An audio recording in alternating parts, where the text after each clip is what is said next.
आज हम बात करते हैं जम्मू एंड कश्मीर जो गवर्नमेंट है वो डेट कैसे अपनी सर्विस करती है, कितना कर्जा लेती है, उस कर्जे को कैसे मैनेज करती है, ताकि ओवरऑल जो physical scenario Jammu and Kashmir का है वो हमको समझ में आ जाए। नॉर्मली जम्मू एंड कश्मीर की सबसे बड़ी प्रॉब्लम जो है फाइनेंशियली जब हम देखते हैं दैट इज कि हमारे पास जो अपने टैक्स रेवेन्यूज हैं वो बहुत कम है। मैं एग्जाम्पल के तौर पे समझाने की कोशिश कर रहा हूँ। अगर टोटल खर्चा 100 रुपये है तो 100 रुपये में से अपने पैसे जो है वो सिर्फ 21 रुपये, 21 से 22 रुपये।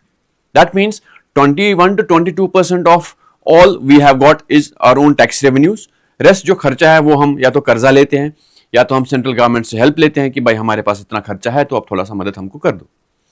ठीक है, अभी हम जो बाकी पैसा ले रहे हैं वो किस तरह से हम ले रहे हैं, कहाँ से ले रहे हैं, कितना खर्च कर रहे हैं, इसके बारे में थोड़ी सी बात कर लेते हैं।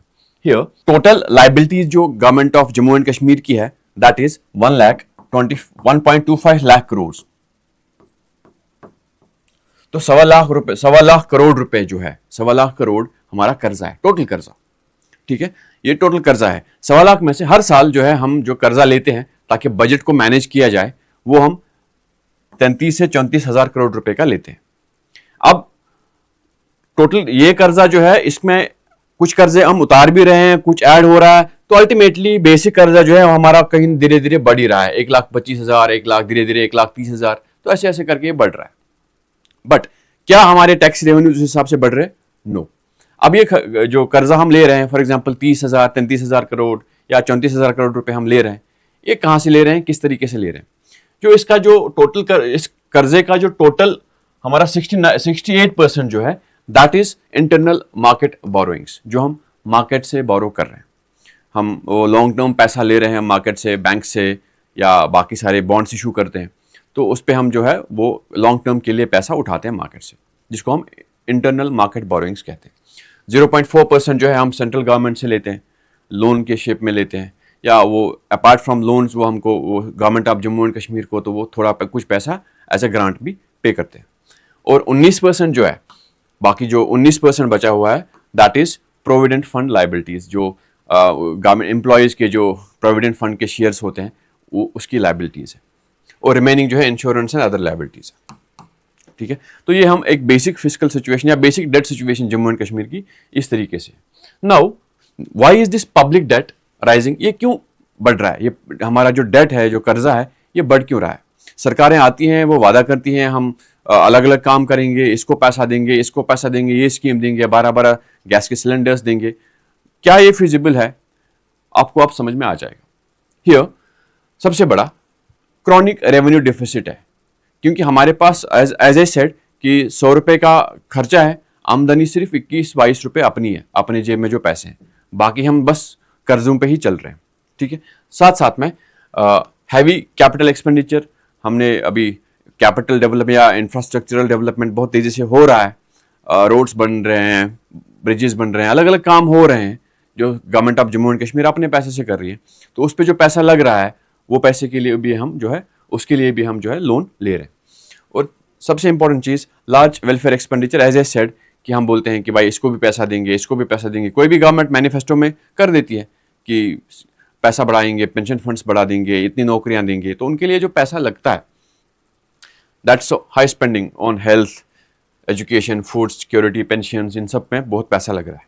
ठीक है, और high cost of administration, since Jammu and Kashmir is a border state, यहाँ पे लॉ एंड ऑर्डर को मेंटेन करने के लिए आपको अच्छा खासा पैसा लगता है, पुलिसिंग के लिए बहुत पैसा लगता है, तो उस सिक्योरिटी एनवायरनमेंट को मैनेज करने के लिए जो कॉस्ट है उसके लिए भी सरकार को लोन लेना पड़ता है।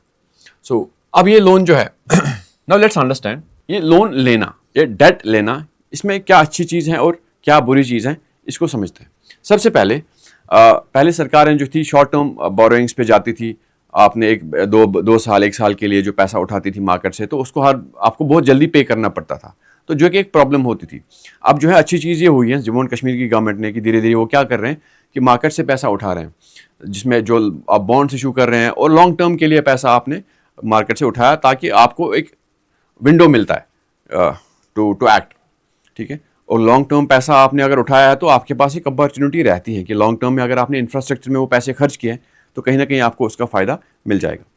दूसरी चीज़, लार्ज इंफ्रास्ट्रक्चर प्रोजेक्ट्स हम बना रहे हैं, कहीं ना कहीं अगर हम पैसा जो है इंफ्रास्ट्रक्चर में खर्च कर रहे हैं, लोन का पैसा हम कहीं कुछ बना रहे हैं, उससे हॉस्पिटल्स बना रहे हैं, स्कूल्स बना रहे हैं, या फॉर एग्जांपल रोड्स बना रहे हैं, कहीं ना कहीं उसका फ़ायदा गवर्नमेंट को ज़रूर मिल जाता है। इकोनॉमिक ग्रोथ होती है तो कहीं ना कहीं पैसे वहाँ से आते हैं, ठीक है। But the basic problems with this thing have to be understood. वो क्या है? Debt is growing faster than the revenue growth. अगर for example as a set कि 100 रुपये खर्चा है, 21 रुपये हमारा अपना है, वो 21 रुपये 22, 25, 30 नहीं हो रहा है इतनी जल्दी से, लेकिन डेट जो हमारा बहुत तेजी से बढ़ रहा है, जो कि एक बहुत बुरी साइन है किसी भी इकोनॉमी के लिए, राइट। दूसरी चीज, रेवेन्यू डिफिसिट जो है, that indicates borrowings are used for consumption. जो भी हम कर्जा ले रहे हैं वो नॉर्मली हम इंफ्रास्ट्रक्चर में सारा पैसा नहीं लगाते, स्कूल्स हॉस्पिटल्स बनाने में नहीं लगाते, उसका मेजॉरिटी ऑफ शेयर उस पैसे का वो जो है सैलरीज में, पेंशन्स में, इन स्कीम्स में चला जाता है, जो जिनका कोई फायदा नहीं लॉन्ग टर्म में, सरकार को कोई रेवेन्यू उससे जनरेट नहीं होता, राइट। और high dependence on central grants, क्योंकि आप पैसा एज ए सेट 33,000 करोड़ के आसपास से 34,000 करोड़ के आसपास से आप लोन ले रहे हो, तब भी आप रेवेन्यू शॉर्टफॉल पे होते हो, तब भी आपके पास पैसे जो है वो बजटरी डेफिसिट को मैनेज करने के लिए पैसा सेंट्रल गवर्नमेंट से ग्रांट की शेप में लेना पड़ता है। ओवरऑल अगर हम फिजिकल सिनेरियो की बात करते हैं तो इट्स वेरी बैड। तो now everybody is pressuring the governments कि भाई आपने वादा किया था कि 12 सिलेंडर्स आप दे देंगे, इतना राशन देंगे, ये काम करेंगे, वो काम करेंगे, बट फिजिकल सिचुएशन को देख के हमको कोई कुछ नहीं लग रहा, और अगर दे देंगे भी तो वो एक नुकसान ही होगा लॉन्ग टर्म के लिए, अच्छी बात नहीं होगी। Thank you.